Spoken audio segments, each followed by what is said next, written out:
Indonesia, bagian terbesar dari produksi jagung dimanfaatkan untuk keperluan industri pakan, sedangkan jumlah yang dikonsumsi langsung dan digunakan dalam industri pangan relatif kecil.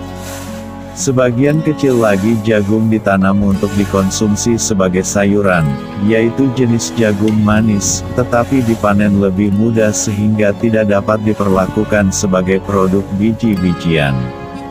Penanganan pasca panen jagung sebagai produk biji-bijian meliputi panen, yang dapat dilakukan pada tingkat kadar air masih tinggi, lebih dari 30% ataupun ketika kadar air jagung sudah cukup rendah, 20–25%, perontokan, dan pengeringan, baik pengeringan jagung tongkol maupun jagung pipil.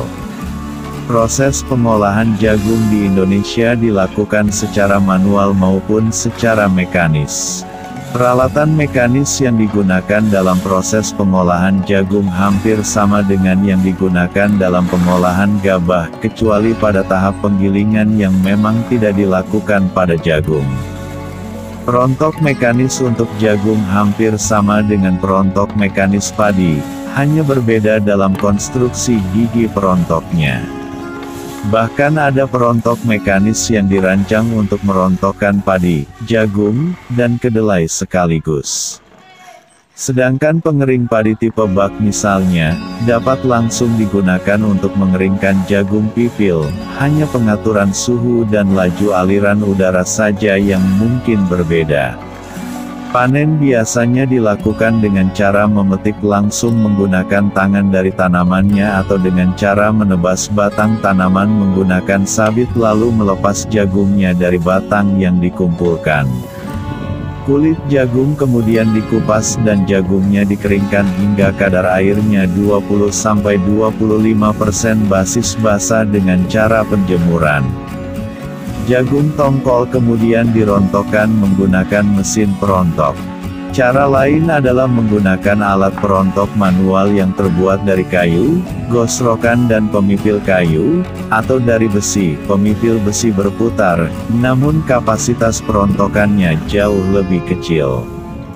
Jagung yang telah dirontokkan, atau jagung pipil, kemudian dijemur lagi hingga kadar airnya sekitar 14%. Perhatian utama dalam penanganan pasca panen jagung adalah pada masalah kontaminasi jagung oleh jamur Aspergillus sp, yang dapat memproduksi racun aflatoksin. Penundaan waktu pengeringan dapat menimbulkan masalah ini karena jamur dapat tumbuh dengan mudah pada jagung yang berkadar air cukup tinggi. Sekali jagung tercemar oleh aflatoksin, industri tidak akan menerimanya, sedangkan untuk dikonsumsi secara langsung juga sangat berbahaya mengingat aflatoksin tidak dapat dinetralisir melalui pemasakan.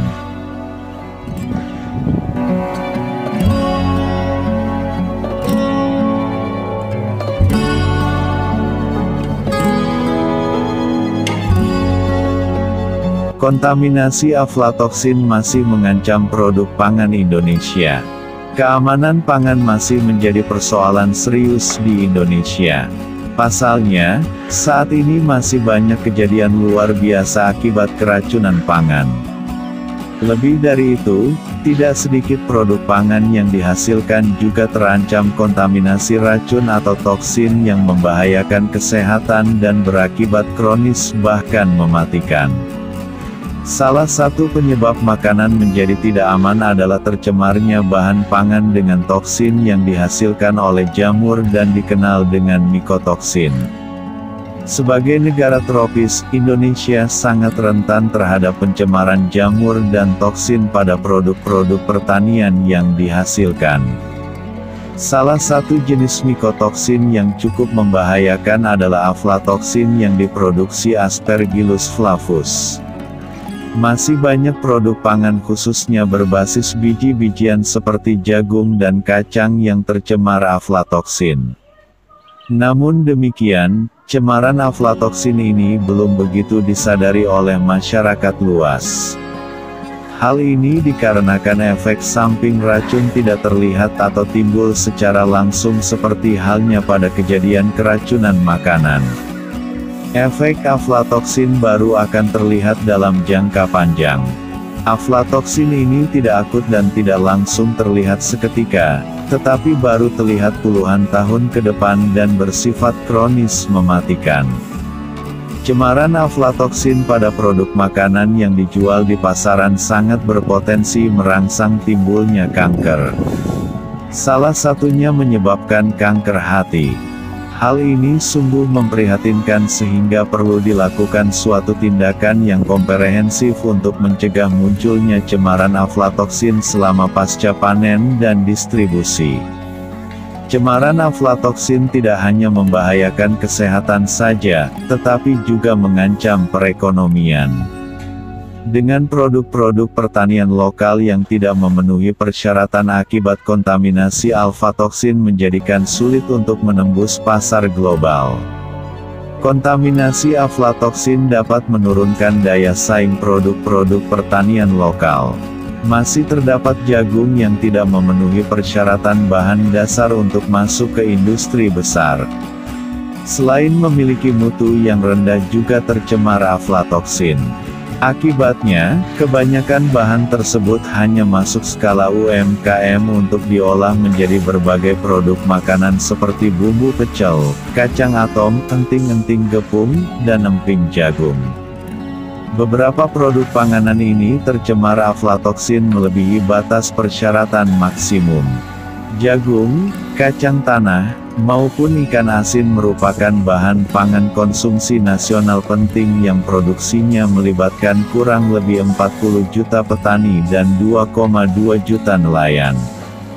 Oleh karena itu penting untuk meningkatkan kesadaran dan kepedulian petani dan nelayan terhadap fenomena cemaran aflatoksin yang membahayakan ini.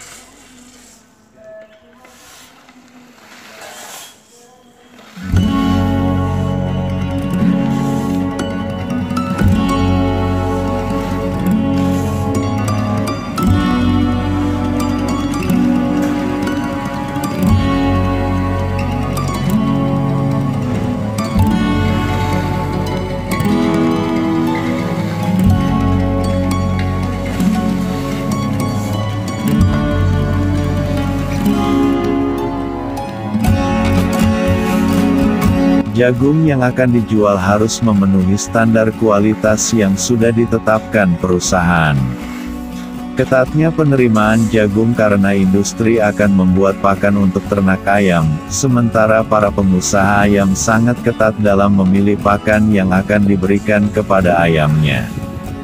Bila ayam diberi pakan pagi hari maka akan ditimbang sore hari, dan bila ayam diberi pakan sore hari maka akan ditimbang pagi harinya. Berikut standar kualitas jagung pipilan kering yang diterima industri. 1. Kadar air 15%. 2. Aflatoksin 100 ppb. 3. Screen test 16%. 4. Biji pecah 4%. 5. Biji rusak 6%. 6. Biji jamur 4%. 7. Kotoran fisik 2%.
emper ngono kok. Usung emper ngono kok. Usung nyang emper. Nyapa? Ora gelem. Ora gelem.